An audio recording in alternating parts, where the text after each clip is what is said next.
chicas y chicos, estamos en un nuevo vídeo y vamos a hacer un sonido de petardo. Lo que necesitamos, unas tijeras cualquier que tengamos por casa y un papel tamaño A4, sucio, limpio, da igual. Vale, lo primero, tenemos que doblar el folio por la mitad, de punta de arriba y a punta de abajo. A ver, ahora, vale. Ahora esto lo dejamos y esta parte lo doblamos así un poquito nada más, porque si no, no puede salir bien. Y queda así. Vale.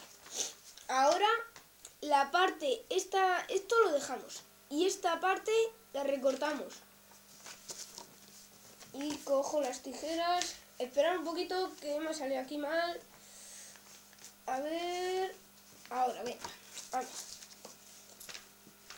Esta parte.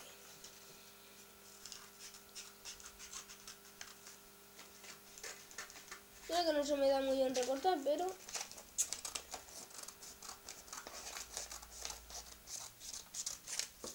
Vale. Ahora...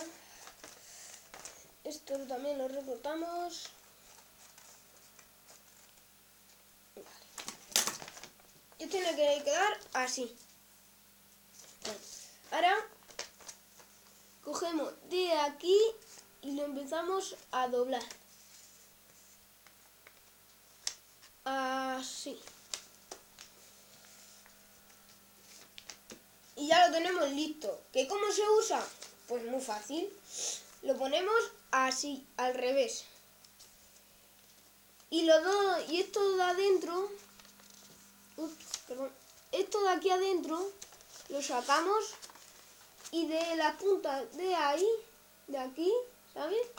Y tiene que quedar así. Bueno, esto ha sido todo por hoy, chicos. ¡Hasta luego!